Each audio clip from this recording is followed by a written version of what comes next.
All right. Good afternoon. My name is Andy Blanke. I'm a research specialist with the Center for Governmental Studies at NIU, and this session is going to be on using data to drive business engagement. We put this presentation together as a joint effort with the Illinois Department of Employment Security and with DCEO. And the goal of this presentation was to flip the script. So instead of just saying, here's the different state data products, now you figure out what to do with it, we want to turn that around and think about these are some situations where you might want to use some of the employment data that is available for business outreach and how you might actually go about putting that to use. So in this presentation, we're going to go through a couple of different use cases for how you can use the state and federal data resources. We'll be talking about labor market information, data on the Illinois Employment Business System, IDES dashboard, and then some Census Bureau resources that might also be helpful in terms of business engagement.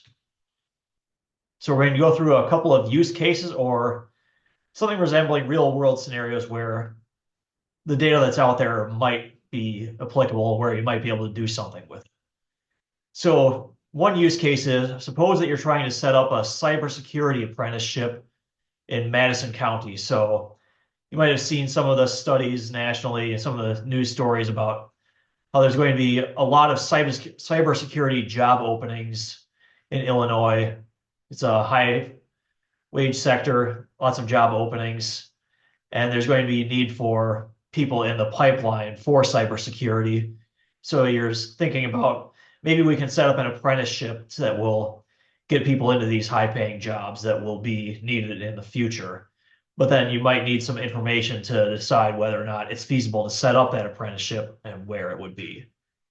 So your objective as you're trying to set up the cybersecurity apprenticeship is you're going to partner with some regional employers and try to set up a pipeline of workers that could fit into cybersecurity occupations, getting credentials like Certified Information Security Systems Professional and CompTIA Security. So there are specific programs that and get someone into these occupations, but you're trying to identify some more specifics about what that curriculum would entail, where you should be recruiting students from, and other considerations such as those. So as you're going through setting up this program, first you're going to want to consult public resources that are available as you set up your proposal. So you're going to want to know how big is your local workforce? Are there enough people that could fill a critical mass so you could get people into the program and meet the needs for job openings in the future? You're going to know what types of industries need these credentials, and then what is the employment outlook for people that would finish this program? Is it high paying? Are the wages competitive? Is it something that would be attractive to job seekers?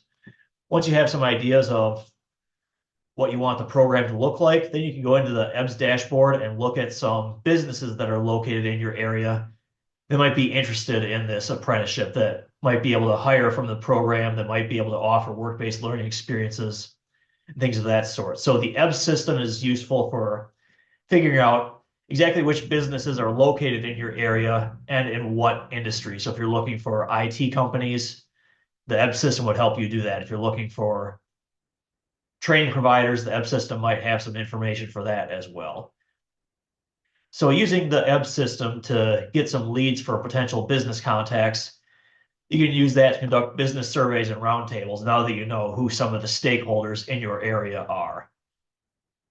And after you've done those roundtables and business surveys, then you would work with those businesses to write a proposal for the apprenticeship. And then you could go further from there to implement the curriculum, make sure that it fits the needs of the businesses, so that it has a good outcome both for people that finish the program and for the businesses so that they're able to meet their employment needs. So if you're looking to set up an apprenticeship, it would probably be helpful to know how many job seekers are actually in your area. And there is some census data that can help with this. So on this table, there's kind of a lot going on, but it's showing the share of job seekers in the county by age, and maybe at the end of this presentation, I'll do a walkthrough for how to get this information. But the American Community Survey has information on people who are unemployed and looking for work by age. So the bar graph is just showing what percentage of the job seekers are in age group, and then the table is the total number. And we're seeing that in Madison County, there are about 3,000 people who are job seekers, ages 16 to 30. That suggests to me that there is probably a critical mass of job seekers that might have interest in a cybersecurity apprenticeship program. They don't have a job currently, they're looking for one, and there could be a lot of job opportunities in cybersecurity. So besides just, is there a critical mass of people in the region, it would also be helpful to know, where are these people? Where can we recruit from? Where are they located? And the census website also has some mapping tools for figuring this out. So I was able to drill down within Madison County to see which census tracts or which parts of the county have a higher labor force participation rate among the youth. So on this map, the darker blue areas are going to be the census tracts that have a higher labor force participation rate in the population ages 16 to 19. So these darker blue parts of the county, those are areas where it would make sense to tailor the outreach for getting people into the apprenticeship program that might involve visiting those schools, visiting community events, distributing flyers, but these would probably be the geographies where you would want to target outreach, getting people into the apprenticeship program. And that could also be a consideration as you're writing the proposal. So as you're getting grant funding, you're able to demonstrate that it's happening within a targeted geography. We're not just doing this in the county because we'd like to. We have a specific location in mind. So once you have an idea of the who and the where, it would also be helpful to know what we actually need in the curriculum so that it's going to meet the employment needs of the businesses. And ONET has some resources on this. So ONET is based on a federal survey of workers in a variety of occupations, and they actually ask people what skills they think are most important for doing their job. So it's a great resource for understanding what types of skills are required for a given occupation or a given credential. In this case, we're looking at computer information security analysts. And from that, we can see what types of skills they would need and what types of jobs they can transfer into once they have that job. Now, in addition to looking at ONET for occupational requirements, it would also be helpful to know something about the wages of occupations in this pathway. That's helpful for advertising the program so you can show participants that they can improve their earnings potential. And it's also helpful for the businesses so they can understand what they should be paying the positions so they can remain competitive and recruit an attractive labor pool. So in this bar graph, we have some information on wage data from the Illinois Department of Employment Security for information security analysts, data scientists, and electronic engineers. These are 3 steps on their career pathway for information security. So we can see what they're making at an entry level, at median for kind of middle of the road with some experience, and then experience wage for senior employees. So for all of these occupations, the more that one stays in the job, the more they will earn. But even at entry level, there are median earnings of approaching 60,000 or more, and it only goes up from there. So the wage information from IDES seems to suggest that these are going to be attractive occupations for the job seekers if they can complete the apprenticeship and get into those jobs. And then using the IDES system, you can look for businesses that would be potential partners in the program, either for providing the training, providing work-based learning, or from hiring directly from the program. And this is just an example of what you would see from the IDES system, which you can search by geography and by industry. So you could look for something like, say, all the IT consulting firms that are located within your county. That would be an example use of the IDES dashboard. And if you don't have access to this IDES system already, then that would be a good chance to contact Dee Reinhardt and she can get you access to that as long as you have an Illinois WorkNet account. So another use case where some business engagement data would be useful is, suppose you're working with a logistics company that is experiencing some difficulties with its supply of workers. So they might have an entry-level job with a lot of turnover, and then they might have a senior job that is high paying and they retain employees well, but they are not getting a lot of qualified applicants. So for example, their delivery associates might have a starting wage of $14 an hour, but then they have a turnover rate of 50%. So most of the people they hire for this job are not staying within the year. They have 23 people for this position, so it's a lot of positions to fill, but they're not keeping them. It's a job that only requires a high school degree and some experience with operating a vehicle. So the requirements are low, but it's just they are not keeping their employees for that position. Now, on the other end, there's the opposite problem for warehouse and stockyard leads. This is a more senior supervisory role, much higher paying with an entry at $19 and $40 after a promotion. Only 10% of workers leave this occupation after a year or so. But on this one, the issue they're facing is that there are not a lot of qualified applicants that can fill this role. So your objective working with a logistics company in this case is to try and improve their supply of workers, both with retention for the lower end and with recruitment for the higher end. So your role in this case broadly is going to be helping the employer better understand what's happening in the labor market, and maybe that will point them towards some solutions to improving their employment situation. So as you're doing this, first you're going to want to consult with a logistics company to understand what they think the pain points are. Do they think that people are leaving the area entirely? Are they just taking a job with another company that's nearby? Are there a lot of employment opportunities in the area? Depending on what they think the problem is, that might inform what sort of information you're looking for. Once you have some idea of what they think the pain points are, then you can look for that sort of information using the various census and IDES resources that are available. So you're going to want to look at the EBS dashboard, see if there are a lot of competing companies in the logistics industry. It's possible that there are other companies and the employees just found a better paying job a few miles down the road. But it might also be the case in census commuting data that they're taking jobs somewhere else entirely. So maybe a lot of the employees were commuting from 30, 40 minutes out, and they found another job that's paying about the same, but it's closer to home. So if there's already a lot of commuters in and out of the area, chances are you might be losing employees just because they found something else that was closer.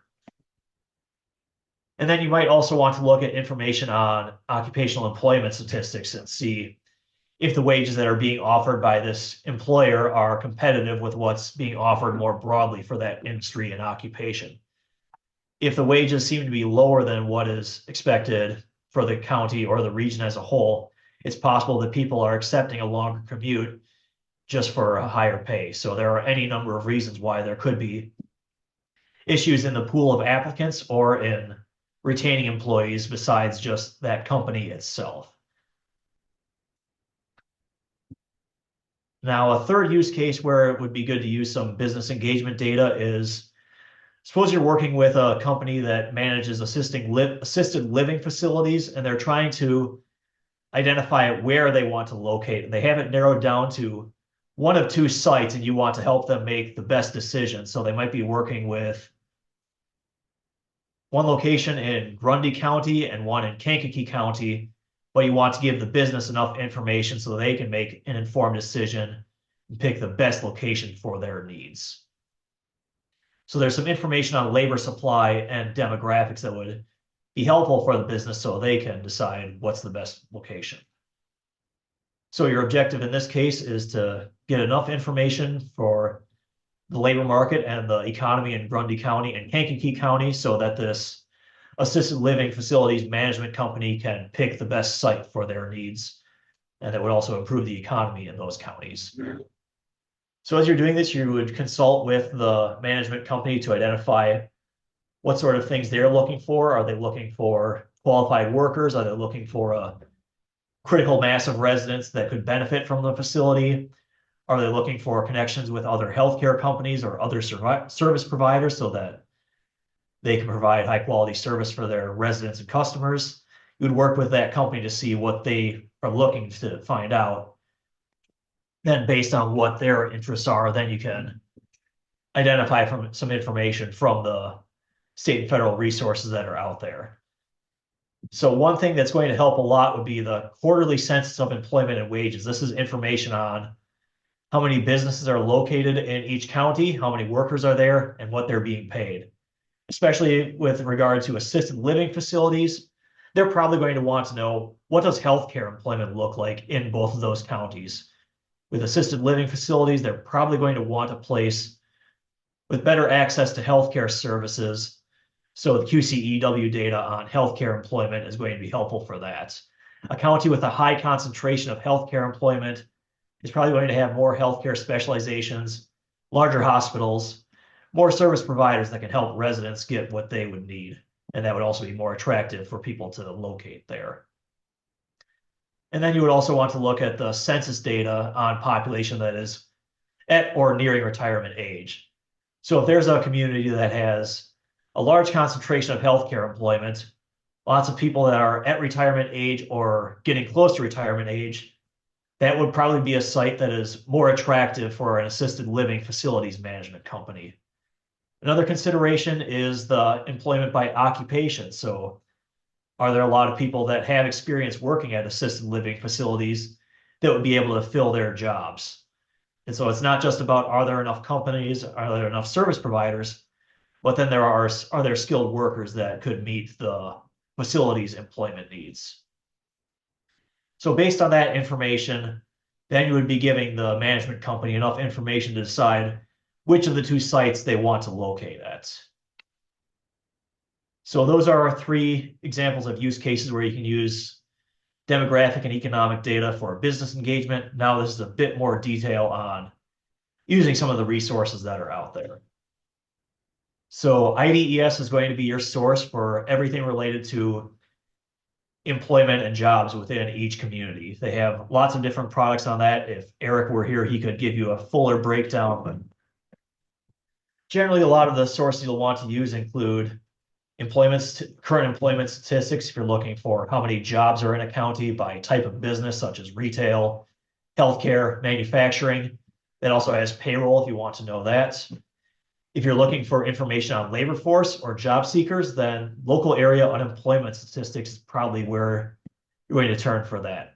LAUS is where you would get unemployment rates by county, local workforce area, or economic development region, and so you can see which areas have a higher unemployment rate, how many people are in the labor force, considerations such as that. Then if you want to know more about wages, so are the wages at a specific company competitive with the state as a whole, then you'd want to turn to occupational employment wage statistics. It has a lot of information for wages by detailed occupation. And then you'll also want to look at the employment projections that IDES provides every 2 years and every 10 years.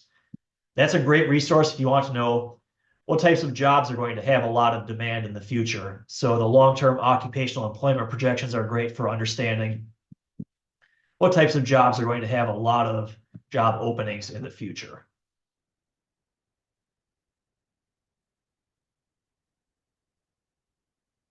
So then in the IDES dashboard, you can search for companies that are located in your area based on a subscription to Dunn and Bradstreet. The DCEO has a license for Dunn and Bradstreet data, and the IDES platform is the way that we can share that for economic development purposes for those that are interested in using that. So if you do not have access to IDES already, if you don't have an Illinois WorkNet account, first you're going to want to create an account at Illinois WorkNet. Then if you're interested in getting access to this data, please contact D. Reinhardt and we can go through that. So this is just another view of the IDES dashboard. There are some more features in the works for the IDES dashboard that Dee can comment on later. And then this is something I'd like to focus on with using census data, because that website is not necessarily friendly to use. You might have tried to go on data.census.gov and have no idea what you're looking for. It's a normal thing to feel because that website is difficult to navigate, but there is a lifeline, and that lifeline is censusreporter.org. So if you go on censusreporter.org, that will make it a lot easier to work with census data because that will help you see how things are organized. So if you go on Census Reporter and you type in the name of a geography and profile, say you type in Peoria or Sycamore or Rockford, you can get a lot of prepackaged census data specifically for that geography. So instead of trying to search on data.census.gov, go to Census Reporter, it will give you a lot of tables and charts right on that about population, labor force, income, educational attainment. And then once you see something on Census Reporter that you like, check what table numbers they list on that, because then you can take those back into the census website to generate a map like I showed earlier. So that has been the slide deck, but I'm going to check if we have any questions. Otherwise, if we still have some time, I'd like to give a quick demo of that Census Reporter website and how you can generate a map using the census website.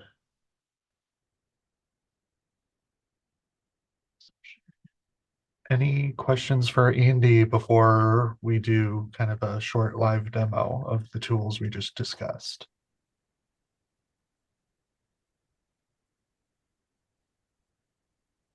If not, Andy, I think I'm not seeing anything in the chat, so you're good to go for the live demo. And if people have questions, just feel free to type it in the chat or come off mute and ask your question for clarification.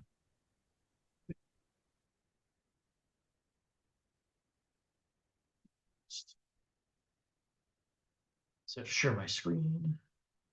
3, 2.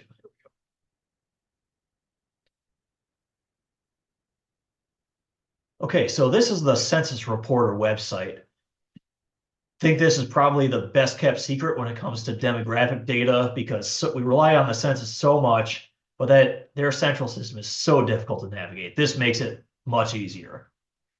So if you go on censusreporter.org, you go to profile, I can type in a community. Let's just, for example, let's use Peoria. It will generate a suggested list of geographies based on the name. So are we looking for Peoria, the city, Peoria, the county? We have options for that. Let's just go for Peoria IL. So it's going to be the city of Peoria.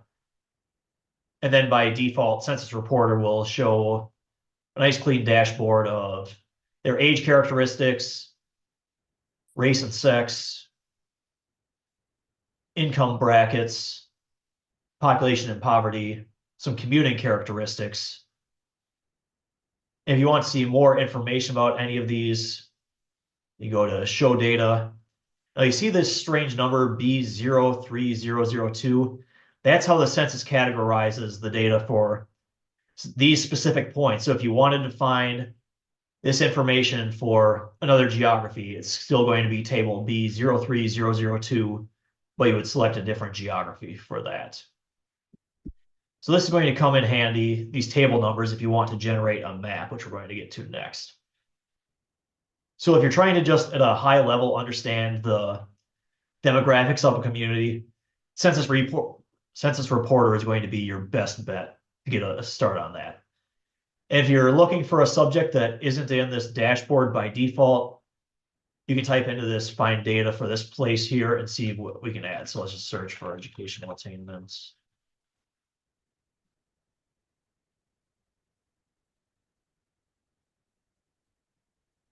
So just for as an example, if we search for educational attainment by language spoken at home, it will show us some more detail for that. So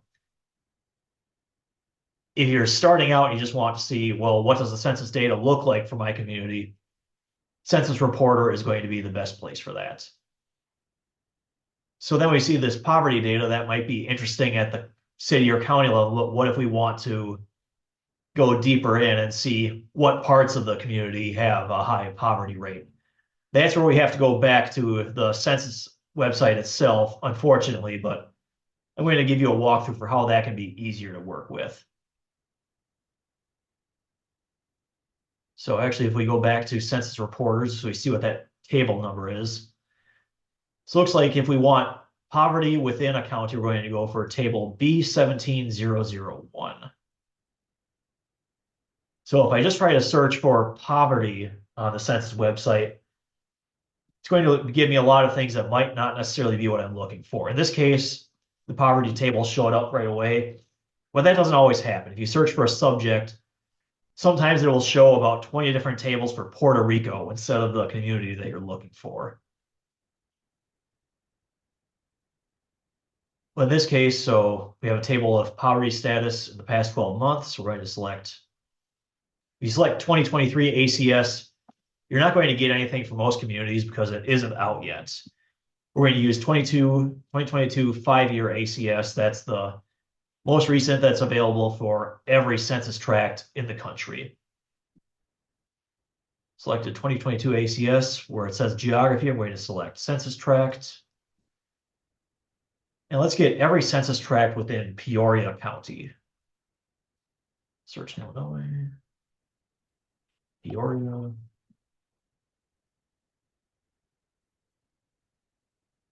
Oh, let's try that again. Like, wouldn't it, would Peoria be Tazewell? So there's a city of Peoria, and then there's a Peoria County. So Okay. yes, good question though.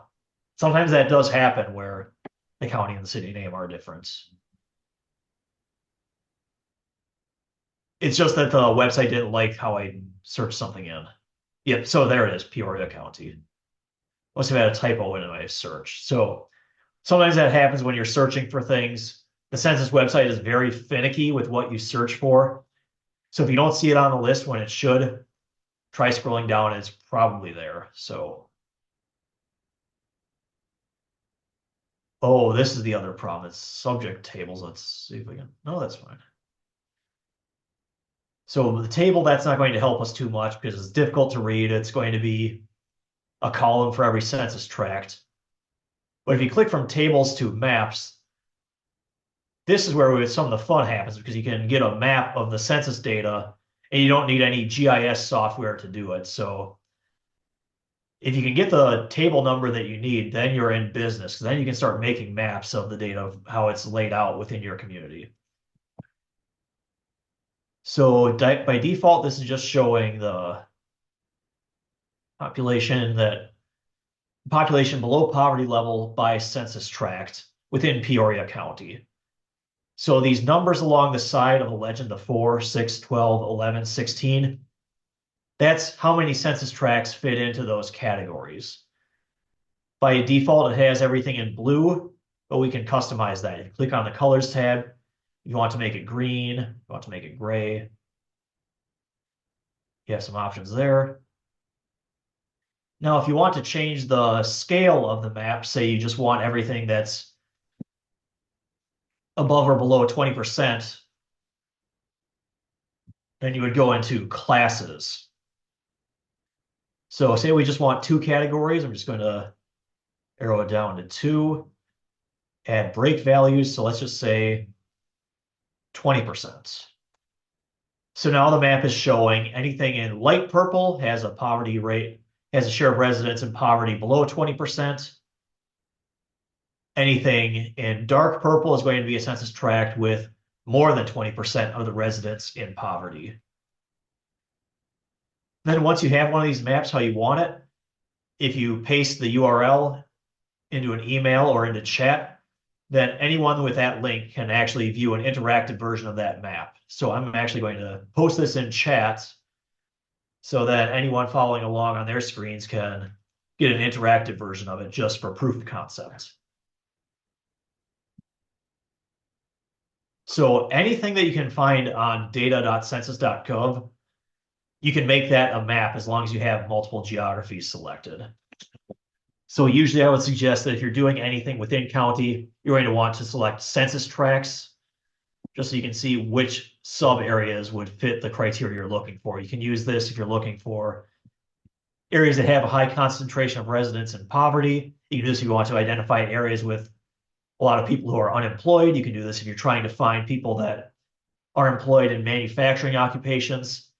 If the census collects it in their surveys, you can get it on a map just like this. And then if you'd like to know more about using census data and other employment resources, I have a Civic Leadership Academy seminar. Oh, sorry, I see you got it. Okay, so let me share my screen again since I got a question about the PDF feature. So yeah, I'll do that. Let's see.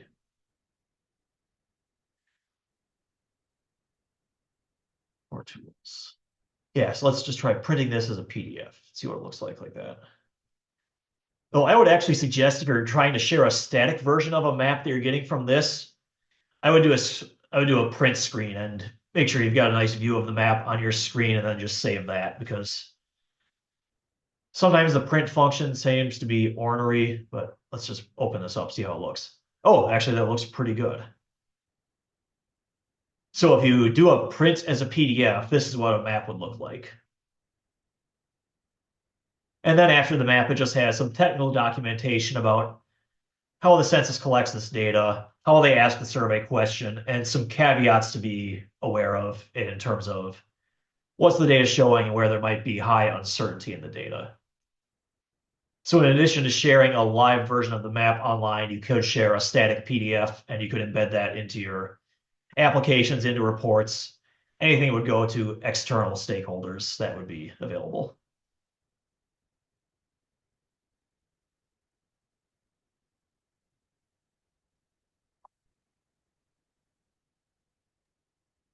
So besides that, I was saying there's Yeah. going to be With this, so yeah, so I've got a Civic Leadership Academy session coming up on October 23rd. That's going to be a 2.5 hour online workshop if you'd like to really dive into working with some of the demographic and employment data. I'm going to post a link to that in chat for those that are curious. yes, feel free. And then once you're done with that, could you let us know? Obviously, some of these are just website links that are open to the public, but if someone, say, didn't have access to maybe the Dunn and Bradstreet or some of the WorkNet uh, or IDES items, who would they need to reach out to get access to some of those items? Right. So Illinois WorkNet is going to be, there's no cost to create an account for that. If you would like to get access to the EBS dashboard, which is retrieved via Illinois WorkNet, then Dee Reinhardt will be the contact for that, and her info is in the slide deck. And then for any questions regarding the IDES data, the contact for that is probably going to be Marty Johnson, who is the Labor Market Information Director for IDES. Her contact info is also in the slide deck. Okay. And then thinking about use cases, is there anyone on the call who's maybe thinking of a use case but isn't sure maybe how to apply some of this um, to some research that you might be doing for like grant writing or anything like that? Is there any clarifications that you think you would need to use these tools effectively in kind of your own scope of work while we have Andy on the call?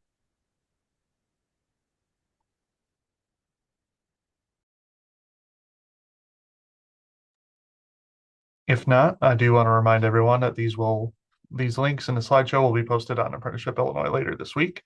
So you can always find all the contact info and links to these resources on there later as well. With that, Nate, any last comments before we wrap up for today?